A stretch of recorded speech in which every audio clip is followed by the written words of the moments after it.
সমাপনী মজুত পণ্য খুব সিম্পল একটা সমন্বয়, তাই না? কিন্তু মাঝে মাঝে আগুনে বিনষ্ট পণ্য, অব্যবহৃত মণিহারি এসব থাকার কারণে একটু হিজিবিজি মনে হয়। আজকে তোমাদের সাথে সমাপনী মজুত পণ্য নিয়েই আলোচনা করব।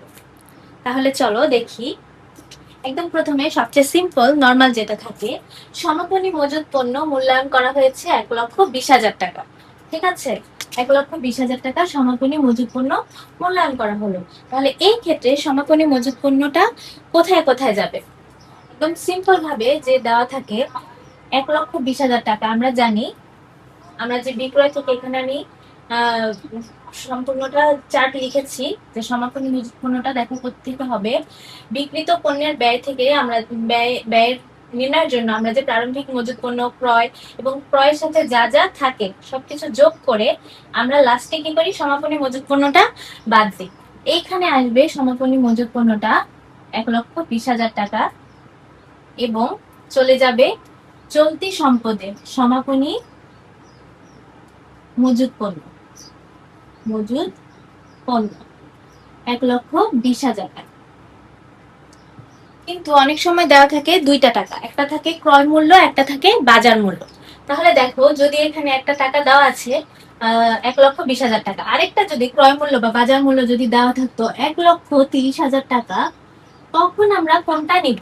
তখন আমরা নিব কমটি। রক্ষণশীলতার নীতি অনুযায়ী আমরা সমাপনী মজুত পণ্য কমটি নিব। কম যেটা থাকবে, যেটাই কম থাকবে সেটাই নিব। তাহলে এই একইভাবে সমাপনী মজুত পণ্য এখানে 1,20,000 টাকা, আর চলতি সম্পদে আসবে 1,20,000 টাকা। আর ওই যে 1,30,000 টাকা, ওইটার আর কোনো কাজই হবে না।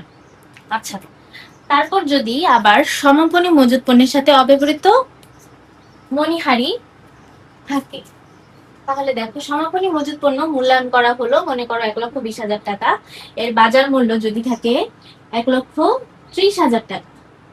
এরপর আবার নিচে বলা হলো যে সমাপনী মজুত পণ্যের মধ্যে সমাপনী মজুত পণ্যের মধ্যে মণিহারি, অব্যবহৃত মণিহারি রয়েছে 10,000 টাকা।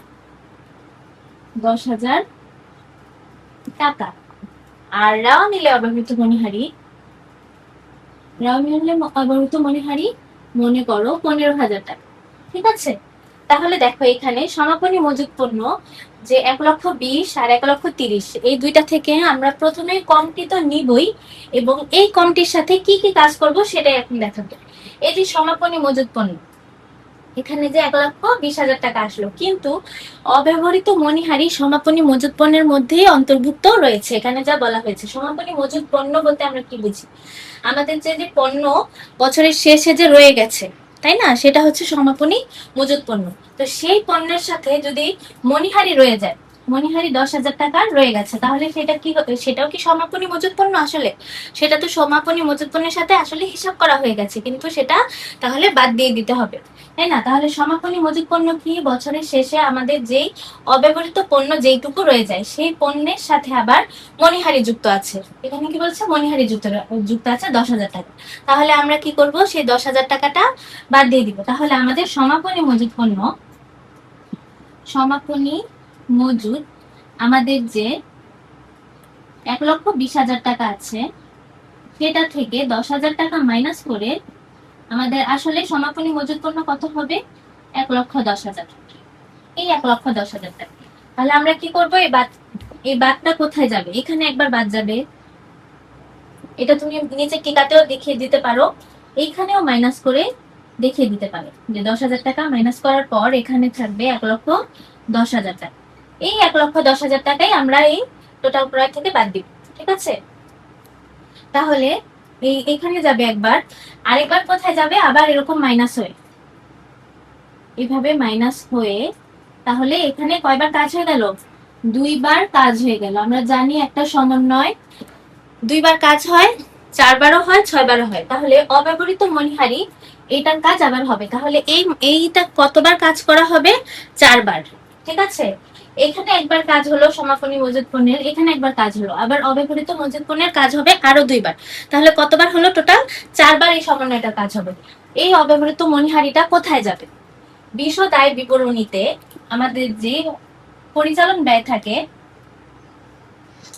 পরিচালন ব্যয় একটা সেকশন থাকে, সেইখানে কি হয়, মণিহারি থাকে, তাই তো? সেই মণিহারি থেকে অব্যবহৃত মণিহারিটা বাদ যাবে। তাহলে মণিহারি কত ছিল? মণিহারি রেওয়া মিলে দেওয়া ছিল 15,000 টাকা, তাই তো? 15,000 টাকা। এখান থেকে আমরা এখানে অব্যবহৃত বাদ দিব, অব্যবহৃত 10,000 টাকা বাদ দিয়ে এখানে আমরা খরচ দেখাবো 5,000 টাকা, ঠিক আছে? তাহলে এখানে একবার যাবে, তাহলে আমাদের 3বার কাজ হলো। আর একবার কোথায় যাবে? এই যে আমরা 10,000 টাকা এখান থেকে মাইনাস করলাম, এটা কি আমাদের অব্যবহৃত। এখান থেকে 5,000 টাকা এখানে খরচ, আর বাকি এই যে 10,000 টাকা অব্যবহৃত, এটা কি সম্পদ না আমাদের? এটা হচ্ছে চলতি সম্পদ। তাহলে অব্যবহৃত মণিহারি কোথায় যাবে? সম্পদ পাশে চলতি সম্পদ সেকশনে যাবে অব্যবহৃত মণিহারি। কত? 10,000 টাকা। এর মানে রেওয়া মিলে যে 15,000 টাকা দেওয়া থাকবে সেখান থেকে অব্যবহৃত মণিহারি একবার মাইনাস হবে, আর এখানে অব্যবহৃত মণিহারি আবার যে সম্পদ আছে সেই সম্পদ পাশে চলতি সম্পদ পাশে যাবে 10,000 টাকা। তাহলে টোটাল কতবার কাজ হলো? 4বার। আচ্ছা, এর পরের সমন্বয়টা দেখো। বিক্রিত পণ্য 10,000 টাকা, অর্থাৎ বিক্রি করা হয়ে গেছে, তা 10,000 টাকা আছে, যার ক্রয় মূল্য 8,000 টাকা। মানে 8,000 টাকা দিয়ে ক্রয় করা হয়েছিল, যেটা আমরা 10,000 টাকায় বিক্রি করেছি, যা সরবরাহ করা হয়নি, এখনো সেটা সরবরাহ করা হয়নি। আর সমাপনী মজুত পণ্য দেওয়া আছে 90,000 টাকা। আচ্ছা, আমাদের সমাপনী মজুত পণ্যটা মানে কি? বছরের শেষে যেটা আমাদের বিক্রি হয় না, রয়ে যায়, সেটা হচ্ছে সমাপনী মজুত পণ্য। তাহলে এই সমাপনী মজুত পণ্যটা তো এখন 90,000 টাকা দেওয়া হলো, কিন্তু আমরা যে পণ্য বিক্রি করে ফেলেছি সেটা তো আর সমাপনী মজুত পণ্যের অন্তর্ভুক্ত না। যেটা পণ্য বিক্রি হয়ে গেছে সেটা কি আমাদের সমাপনী মজুত পণ্যের অন্তর্ভুক্ত না, সেটা সমাপনী মজুত পণ্য থেকে কি বাদ হবে, কারণ এটা সমন্বয় করা হয়নি। তাহলে এই যে ক্রয় মূল্য কত? 8,000 টাকা। ক্রয় মূল্য কত? 8,000 টাকা। আমরা যেই দামে বিক্রি করেছি লাভ সহ, সেটা কিন্তু না, যেই দামে আমরা ক্রয় করে আনলাম সেই অনুযায়ী কিন্তু আমরা সমাপনী মজুত পণ্যটা হিসাব করি। তাহলে দেখো, সমাপনী মজুত পণ্য আছে 90,000 টাকা, হিসাব করা হয়ে গেছে, কিন্তু এর মধ্যে থেকে আমরা বিক্রয় করেছি 10,000 টাকার পণ্য, কিন্তু সরবরাহ করি নাই। কিন্তু এইটার আবার ক্রয় মূল্য কত? 8,000 টাকা। আমরা কিন্তু লাভটা বাদ দিব। এই যে 10,000 টাকায় আমরা যে 2,000 টাকা লাভে বিক্রি করেছি সেটা কিন্তু ধরবো না। যে ক্রয় মূল্য আমরা যে টাকা দিয়ে ক্রয় করেছিলাম সেই টাকা দিয়ে আমরা সমাপনী মজুত পণ্যটা হিসাব করি। এর মানে 90,000 টাকা থেকে ক্রয় মূল্য অর্থাৎ 8,000 টাকা বাদ দিলে আমাদের যেটা থাকবে 82,000 টাকা, সেটা হচ্ছে আসল সমাপনী মজুত পণ্য। এখন এই সমাপনী মজুত পণ্য কিভাবে হবে? 90,000 টাকা থেকে আমরা যে অসরবরাহকৃত পণ্য আছে সেটা মাইনাস করতে হবে। অসরবরাহকৃত পণ্য 8,000 টাকা, অর্থাৎ নতুন সমাপনী মজুত পণ্য হবে কত? 82,000 টাকা। এখান থেকে মাইনাস হবে। আর কোথায় যাবে? চলতি সম্পদ পাশে। চলতি সম্পদ পাশে সমাপনী মজুত পণ্য যাবে, এখানেও যাবে 82,000 টাকা। এভাবে দুই জায়গায় এই সমাপনী মজুত পণ্যটার কাজ করা হবে। এরপর যদি আবার বলা হয় যে সমাপনী মজুত পণ্যের মধ্যে প্যাকিং দ্রব্যাদি অন্তর্ভুক্ত ছিল, প্যাকিং দ্রব্যাদি অন্তর্ভুক্ত ছিল, যেমন একটু আগে আমরা দেখলাম কি সমাপনী মজুত পণ্যের মধ্যে মণিহারি অন্তর্ভুক্ত ছিল, আর যদি প্যাকিং দ্রব্যাদি অন্তর্ভুক্ত থাকে তখন আমরা কিভাবে করব? প্যাকিং দ্রব্যাদি 2,000 টাকা, যা সমাপনী মজুত পণ্যের অন্তর্ভুক্ত আছে। সমাপনী মজুত পণ্য দেওয়া আছে 1,00,000 টাকা, আর প্যাকিং খরচ রেওয়া মিলে দেওয়া আছে 5,000 টাকা। তাহলে আমরা মণিহারির ক্ষেত্রে ঠিক যেভাবে করেছি যে সমাপনী মজুত পণ্যের অন্তর্ভুক্ত যদি অব্যবহৃত মণিহারি থাকে তখন সমাপনী মজুত থেকে মাইনাস করে দিই। তাহলে এইখানে সমাপনী মজুত থেকে আমরা, সমাপনী মজুত আছে 1,00,000 টাকা, এখান থেকে 2,000 টাকা যে প্যাকিং দ্রব্যাদি থাকে সেটা মাইনাস করে আমাদের সমাপনী মজুত হবে কত? 98,000 টাকা। এটা নিচে টিকায় লিখে দিতে হবে। টিকার এখানে সমাপনী মজুতটা বের করে এভাবে দেখিয়ে দিতে হবে।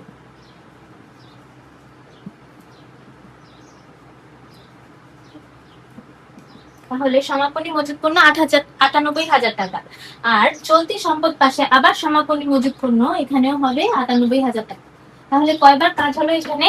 2বার কাজ হলো। প্যাকিং খরচের কাজ আরো কতবার হবে? 2বার। এই যে প্যাকিং দ্রব্যাদি যেটা অন্তর্ভুক্ত আছে সমাপনী মজুত পণ্যের মধ্যে, এটা কি? অব্যবহৃত প্যাকিং দ্রব্যাদি। এটা কি করব? প্যাকিং যে খরচ আছে, প্যাকিং খরচ থেকে মাইনাস করতে হবে। এটা কোথায় যাবে? বিশদ আয় বিবরণীতে আমাদের যে পরিচালন ব্যয় থাকে, পরিচালন ব্যয় থাকে, সেই পরিচালন ব্যয় থেকে আমাদের রাও মিলে যে প্যাকিং খরচটা দেওয়া ছিল 5,000 টাকা, প্যাকিং খরচ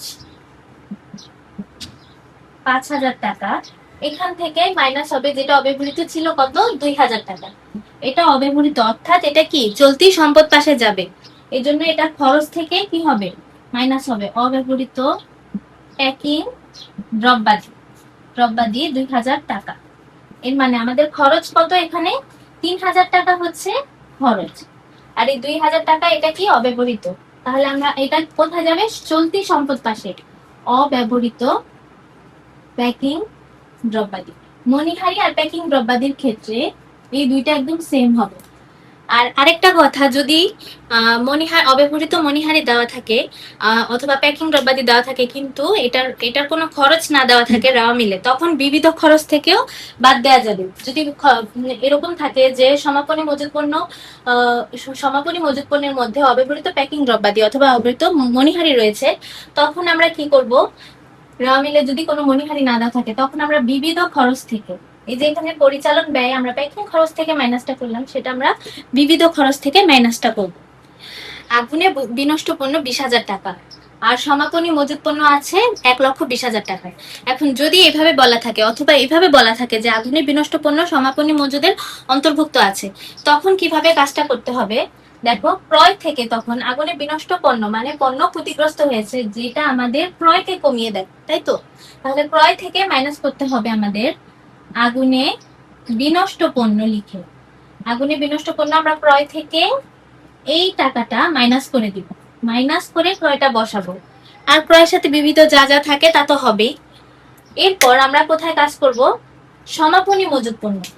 আমরা এখানে যে অ্যামাউন্টটা হবে সেখান থেকে কি বাদ দিই? সমাপনী মজুত বাদ দিই না?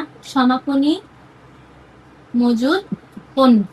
এই সমাপনী মজুত পণ্য থেকে এই যে আমাদের 1,20,000 টাকা সমাপনী মজুত পণ্য ছিল, সেখান থেকে 20,000 টাকা মাইনাস করে আমাদের 1,00,000 টাকা হবে সমাপনী মজুত পণ্য। তাহলে আমাদের সমাপনী মজুত পণ্যের ব্যালেন্স কত হবে? 1,00,000 টাকা। তো এখানে সমাপনী মজুত পণ্য থেকে একবার মাইনাস হলো, ক্রয় থেকে একবার আগুনে বিনষ্ট পণ্য মাইনাস হলো। আবার আমাদের কোথায় যাবে? আমাদের যে অপরিচালন ব্যয় আছে সেইখানে কোনো ক্ষতি থাকলে কি হবে? অপরিচালন ব্যয়তে যাবে। অপরিচালন ব্যয়, এইখানে আমাদের আগুনে বিনষ্ট ক্ষতিটা চলে আসবে। আগুনে বিনষ্ট জনিত ক্ষতি কত টাকা? 20,000 টাকা। 20,000 টাকা এই ক্ষতিতে চলে আসবে। আরেকবার কোথায় কাজ হবে? দেখো, আমাদের 2বার কাজ হলো। একবার সমাপনী মজুত পণ্যের এখানে একবার কাজ হলো, সমন্বয় হলো, আবার ক্রয় থেকে একবার মাইনাস হলো 2বার। এরপর আবার অপরিচালন ব্যয়তে আসবে আগুনে বিনষ্ট ক্ষতি 20,000 টাকা, 3বার। তাহলে আমাদের সমন্বয় কয়বার কাজ হয়? 2বার, না হয় 4বার। তাহলে আরেকবার কাজ হবে। কোথায় কাজ হবে? চলতি সম্পদে আমাদের যে সমাপনী মজুতটা আসবে, সমাপনী মজুত পণ্য, এই সমাপনী মজুত পণ্য থেকে আবার মাইনাস হবে 20,000 টাকা। আর আমাদের সমাপনী মজুত পণ্য কত? 1,00,000 টাকা। এখন এটা হলো যদি অন্তর্ভুক্ত থাকে। আর যদি এইভাবে লেখা থাকে যে সমাপনী মজুত পণ্য মূল্যায়নের পূর্বেই পণ্য বিনষ্ট হলো, মূল্যায়নের পূর্বে পণ্য বিনষ্ট হলো, এরকম লেখা থাকলে, অথবা অন্তর্ভুক্ত নেই এরকম লেখা থাকলে, তখন কি হবে? আমাদের শুধু ক্রয় থেকেই মাইনাস হবে, ক্রয় থেকেই এখানে মাইনাস হবে, আর অপরিচালন ব্যয়তে আসবে। সমাপনী মজুত পণ্যের মধ্যে যদি অন্তর্ভুক্ত না থাকে, সমাপনী মজুত পণ্য মূল্যায়নের পূর্বেই যদি আগুনে পণ্য বিনষ্ট হয়ে থাকে, তখন সমাপনী মজুত থেকে আমাদের মাইনাস করতে হবে না, এটা মাইনাস করতে হবে না। তখন আমাদের সমাপনী মজুত পণ্য যত দেওয়া থাকবে 1,20,000 টাকা, সেইটাই বসবে এখানেও। আর চলতি সম্পদ পাশে যদি অন্তর্ভুক্ত না থাকে তখন। আচ্ছা, এখন দেখো, আগুনে বিনষ্ট পণ্য 20,000 টাকা, সমাপনী মজুত পণ্য 1,20,000 টাকা। তো বীমা কোম্পানি ক্ষতিপূরণ দিতে রাজি হলো 10,000 টাকা। ঠিক আছে, তাহলে এখন বীমা কোম্পানি যখন ক্ষতিপূরণ দিবে তখন আমরা কিভাবে করব? তাহলে আগুনে বিনষ্ট পণ্য, পণ্য যেহেতু বিনষ্ট হয়েছে, ক্ষতিপূরণ দিলেও কিন্তু পণ্য থেকে এটা পুরাটাই মাইনাস হবে, তাই না? কারণ বীমা কোম্পানি ক্ষতিপূরণ দিবে কি টাকার অঙ্কে, তাই তো? তাহলে পণ্য থেকে 20,000 টাকা এখানে ক্রয় থেকে পণ্যটা মাইনাস হবে, আগুনে বিনষ্ট পণ্য মাইনাস হবে আগের মতোই। যদি বীমা কোম্পানি ক্ষতিপূরণ দেয় তাহলে যেমন, না দিলেও একই, ক্রয় থেকে এইটা মাইনাস হবে, মাইনাস হয়ে এখানে বসবে। এরপর সমাপনী মজুত পণ্য থেকে সমাপনী মজুত পণ্য, এখান থেকেও আমরা কি করব? সমাপনী মজুত পণ্যের যেহেতু 20,000 টাকার পণ্য এখানে ক্ষতিগ্রস্ত হয়েছে, এখানেও কি হবে? মাইনাস হবে। সমাপনী মজুত পণ্য থেকে 20,000 টাকা মাইনাস হয়ে সমাপনী মজুত পণ্য কত হবে? 1 লক্ষ টাকা। এই সমাপনী মজুত পণ্যটা আবার কোথায় যাবে? চলতি সম্পদে যাবে 1 লক্ষ টাকা মাইনাস হয়ে, তাই তো? 1,20,000 টাকা সমাপনী মজুত ছিল, এখান থেকে এই ক্ষতিপূরণ 1,20,000 টাকা থেকে 20,000 টাকার আগুনের পণ্য বিনষ্ট হয়ে কত থাকলো? 1 লক্ষ টাকা হবে চলতি সম্পদ পাশে। এখন আমাদের যে ক্ষতিপূরণ দিবে সেটার কাজ কিভাবে করব? দেখো, অপরিচালন ব্যয়, অপরিচালন ব্যয় পাশে আমাদের কি যায়? যত ক্ষতি আছে, তাই তো? তাহলে আমাদের আগুনে বিনষ্ট পণ্যের ক্ষতিটা কোথায় যাবে? অপরিচালন ব্যয়তে। আগুনে বিনষ্ট পণ্য, তাহলে আমরা একটু আগে দেখেছিলাম যখন আগুনে বিনষ্ট পণ্য হয় তখন আমরা অপরিচালন ব্যয়তে আগুনে বিনষ্ট পণ্য নষ্টজনিত যে ক্ষতিটা থাকে সেই ক্ষতিটা অপরিচালন ব্যয়তে সরাসরি লিখে দিই। কিন্তু এখানে যেহেতু ক্ষতিপূরণ পাওয়া যাবে, এটা সরাসরি লেখা যাবে না। যদি ক্ষতিপূরণ দিতে রাজি না হতো বা ক্ষতিপূরণের কথা উল্লেখ না থাকতো, একটু আগে আমরা যেমন করেছিলাম, জাস্ট এই খরচটা মানে এই ক্ষতিটা 20,000 টাকা যেটা, এটাই লিখে দিতাম। কিন্তু এখন যেহেতু বীমা কোম্পানি ক্ষতিপূরণ দিবে, এই 20,000 টাকা থেকে বীমা কোম্পানির ক্ষতিপূরণ, সেটা কি হবে? আমাদের প্রাপ্য ক্ষতিপূরণ। প্রাপ্য ক্ষতিপূরণ অর্থাৎ এই ক্ষতিপূরণটা আমরা কি পাবো? এখনো পাইনি। এই প্রাপ্য ক্ষতিপূরণটা আমরা মাইনাস করব। এটা যেহেতু আমরা পাবো এই ক্ষতিপূরণটা, সেহেতু সেটা এখন আর আমাদের লস না, তাহলে এখানে মাইনাস করে 10,000 টাকা আসবে। এইটা হচ্ছে, এই 10,000 টাকাই হচ্ছে আমাদের ক্ষতি। আর এই যে প্রাপ্য, যে টাকাটা আমরা বীমা কোম্পানি থেকে পাবো, এটা এখন আমাদের সম্পদ পাশে চলে যাবে, কারণ এই টাকাটা আমরা এখন পাবো, এটা এখন আর আমাদের ক্ষতি নাই, এটা আমাদের চলতি সম্পদ পাশে চলে যাবে। প্রাপ্য ক্ষতিপূরণ, 10,000 টাকা দিবে, এই 10,000 টাকা এখানে ক্ষতিপূরণে চলে যাবে। ঠিক আছে, তাহলে এখানে সমাপনী মজুদ থেকে একবার মাইনাস হলো ক্ষতিটা, এখানে একবার সমাপনী মজুদ থেকে মাইনাস হলো, আবার ক্রয় থেকে সম্পূর্ণ আগুনে বিনষ্ট পণ্যটা মাইনাস হলো, আবার এখানে আগুনে বিনষ্ট পণ্য আসলো, এখান থেকে প্রাপ্য ক্ষতিপূরণটা মাইনাস হলো। তো এখন যদি এখানে কোনো তারিখ দেওয়া থাকে, যদি বলা হয় যে 31 ডিসেম্বরের অঙ্ক, অথবা জুলাই মাসে বা আগস্ট মাসে বা যে কোনো মাসে পণ্য আগুনে বিনষ্ট হয়েছে, তখন কিভাবে করতে হবে? তখন সম্পূর্ণ কাজ কিন্তু একই থাকবে, এই যে ক্রয় থেকে মাইনাস হয় সেটাও একই থাকবে, তারপর অপরিচালন ব্যয়টাও আসবে, কিন্তু সমাপনী মজুত পণ্য থেকে মাইনাস হবে না।